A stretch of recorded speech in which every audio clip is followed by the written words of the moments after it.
Sup guys, it's your boy Josh here and welcome back to another video. In today's video, it's a different type of video that I usually do. So, I'll come to a story, you know by the title anyway, but I'll come to a story. So, Tuesday I was at college. Pretty much we were just planning the film. And we were just looking at some found footage films that we could watch for research. And I came up, I was like, wouldn't it be sick if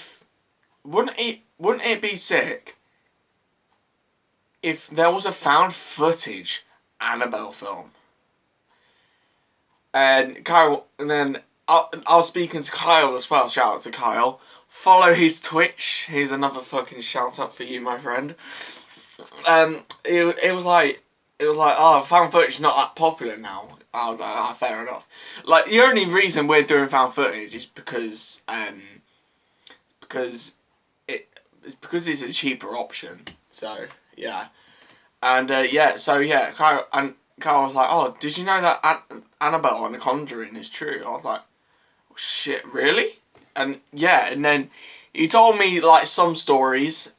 He told me like the Annabelle story, but he didn't tell me the whole thing because there's a bit with the priest as well. There's a bit with a priest as well.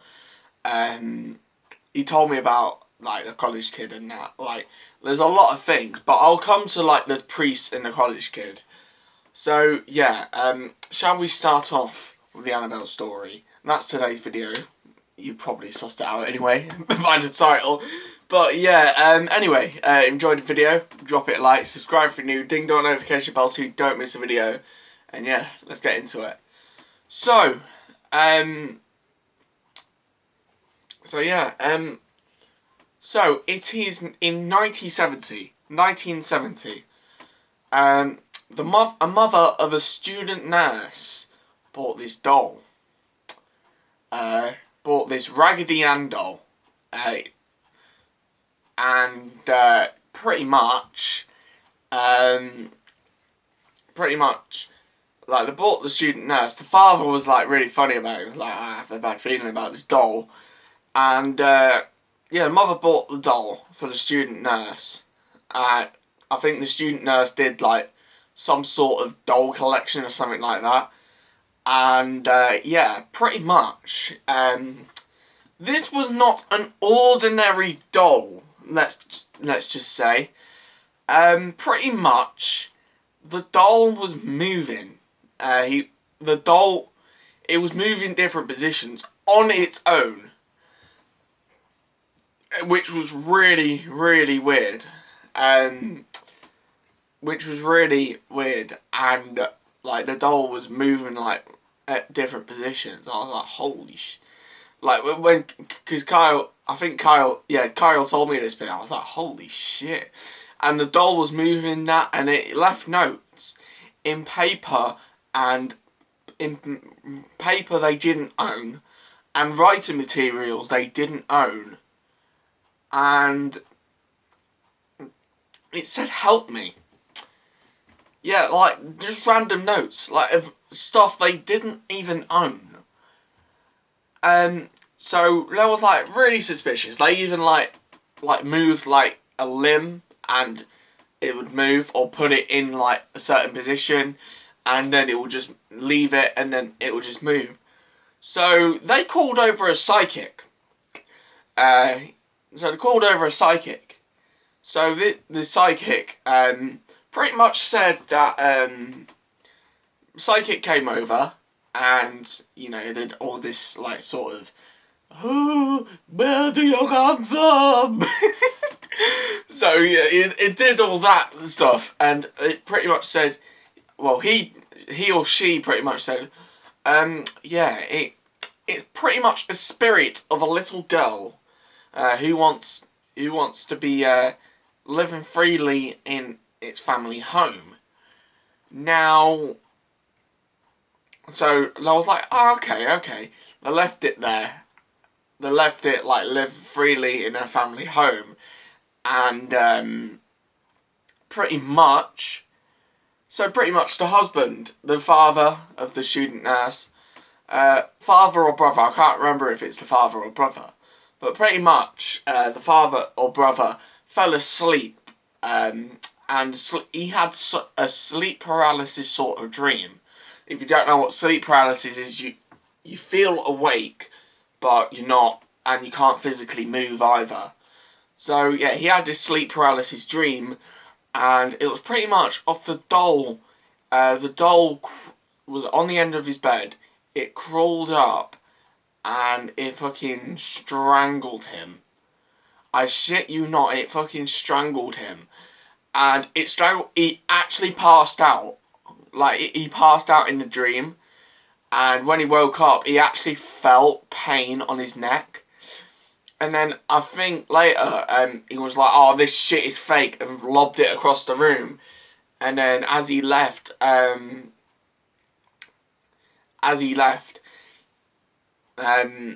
he had scratch marks.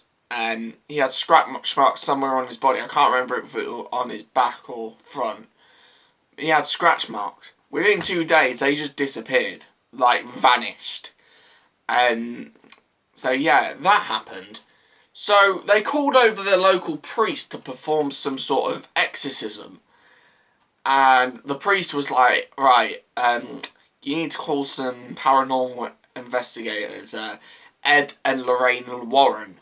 So, yeah, Ed and Lorraine Warren, if you don't know them, they're apart from being real people, they, apart from actually being real, and they're the main characters in the Conjuring universe. So yeah, pretty much like that happened. So they called over Ed and Lorraine Warren, and they looked at his doll, and yeah, the doll, it was like, "Right, we'll take it back to our Warren Occult Museum," which is closed at the moment. I don't know why, but Ed and Lorraine Warren are dead. Ed died in 2006, and Lorraine died in 2009. So yeah, 2019, sorry.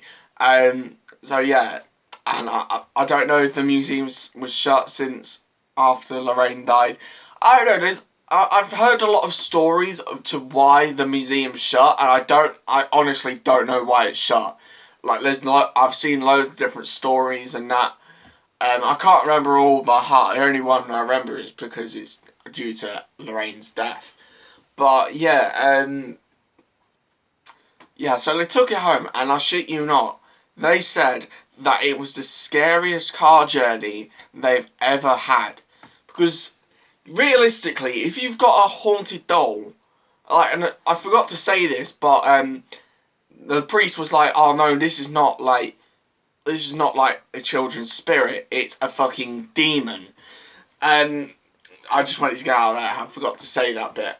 So yeah, and so pretty much they, like, instead of putting it in a box with loads of fucking crucifixes and holy water, they put it on the car seat. And I don't know why they did this, because honestly, I saw this in a movie trailer. I'm like, man, this is gonna be fucking creepy. But yeah, like, they had it on the back of the car seat, and like, and it pretty much tried to control the car, but they blessed it with holy water to keep it calm. I don't know why they had it on a car seat. They could have just put it in a box with some holy water, you know. But they're professionals, so I'm not gonna judge them. But yeah, so they got back to the museum, put it in the basement, put it on a chair at first, and a local priest called Ed, and he was like, "Oh, I heard you got this doll. Can I go see it?" So he came over and went to see this doll, and pretty much, the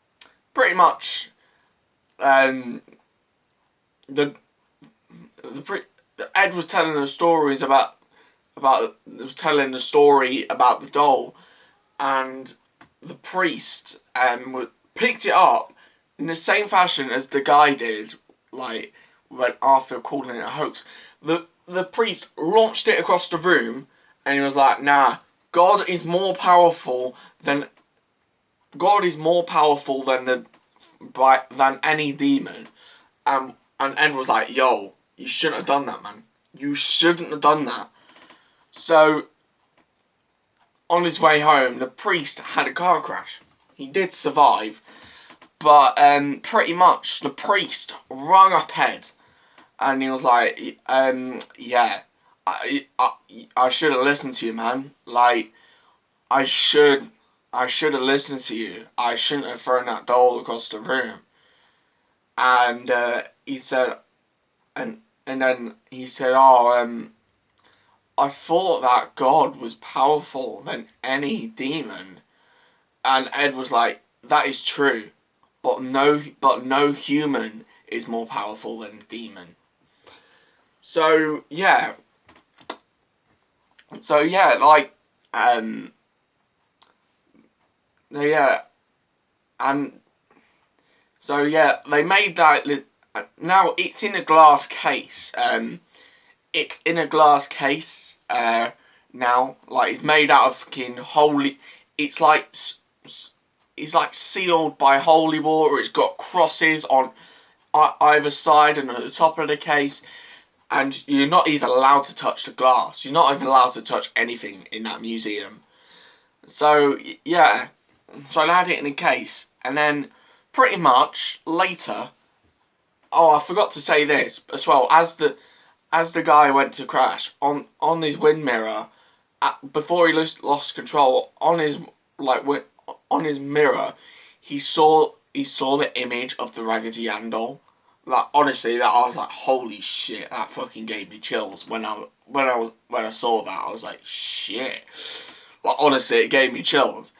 So yeah, this is a story that this is what I got from Kyle. So I think Ed and Lorraine said it in their interview. Ed, I think it was Ed's interview, because Ed like did an interview telling the whole story about Annabelle. So pretty much, Ed. So pretty much, Ed. There was this college kid and his girlfriend, like mid-20s, like early 20s, mid-20s. I can't remember which one, but yeah, pretty much like he came out and he was fucking cocky. Like, he was like, "Oh, I'm not scared of anything," and like he was just like, "Oh, I don't give a shit. I'm not scared." And then Ed got to Annabelle, and Ed was like, "Right." I'll tell you this story right now. Ed was telling a story about Annabelle, and he got to the bit where Annabelle scratched the guy, and the kid was like tapping on the glass. I was like, "Hey, if this fucking doll wants to scratch me, how about you do it now?" And Ed was like, "No, dude, I'm telling you now, you're putting yourself in grave danger. Do not touch it." And he carried on, and then he was like, "Yo, you need to leave. You need to leave." So he left, and on his way home, he got in a motorbike crash. He crashed his motorbike, and he was the only one that died. And honestly, I was like, "Holy crap!" So yeah, yeah, I he crashed his motorbike, and the girlfriend survived. That's how the Warrens knew that the guy died, and the girlfriend spent about a year in a hospital as well. So, they've said, because I watched this vlog of going into the museum, and the son-in-law, Ed and Lorraine's son-in-law, and their daughter's husband, well, obviously their daughter's husband, and he was telling a story, and he was like, right, they may be coincidences, but you know, it You know, it might have been caused by Annabelle, it might have not been. You know, you don't know these things. And, yeah. And as well, in that video, someone asked a question, and I was like, oh, why isn't the doll destroyed? And Tony came with this really, like, really good answer. And he was like, if we destroy it, the demon will be released into the world. The demon would be released into the world. So if we contain it, we know that the demon won't do anything. Like, we know that the demon won't cause any trouble or harm to others. So that's why they're keeping it contained. But yeah, like, as well, everything in that room though, you can't touch. Like, everything in that room is haunted, like, full of witchcrafts, everything like that. They've got the crooked man, they've got a witch, they've got a devil. Like, they've got loads of things in that room, which is mad. And as well, honestly, this really shocked me. They lived in the same, because it's in their house. Like, I don't know why they would. Honestly, if I lived in that house, I wouldn't even go live in that house. You know, I would go there and see I'll go there and see like I'd go there and see, like, you know, like, all the stuff. I wouldn't touch it, obviously. You know, I'd be cautious because like, people don't believe them. I think it's true. I think there is true. I think it's true though, because I think it is true though, because you know, I think because in the Conjuring movie, so there was a daughter, and their eldest daughter, I think in one of the Conjuring movies, their eldest daughter was like, yeah, that is true, and she confirmed it all. And yeah, but yeah, I can't believe they lived there though. That is just mad. But yeah, there's loads of stuff there, man. Like, you know, and you know, like, the Conjuring movie isn't exactly true. Like, the movies in the Conjuring universe, they ain't exactly true, because they didn't see. Like, only the rain saw the nun in her vision, and the crooked man. And the crooked man, like, they didn't see it. They just took the box, you know. But honestly, it's just mad. It's fucking mad. Like, all of it. Like, I honestly, it is. Honestly, it's just like, holy crap. Like, you know, I've heard all these stories, and honestly, you know, and they're not like myths either. These are like genuine spirit. They're genuine ghosts. You know, like, honestly, like, again, it might not be true, but I think it is. You know, because I like, these things are scary, but really, really interesting. Which is, honestly, I love, like, ghost stories and that. Honestly, I could sit down all day just hearing ghost stories, you know, because oh man, it's actually amazing. Oh, I love ghost stories. But yeah, that's going to be the end of the video anyway, guys. If you enjoyed the video, drop it a like, subscribe if you're new, ding dong notification bell so you don't miss a video, and yeah, I'll see you next video. Peace out.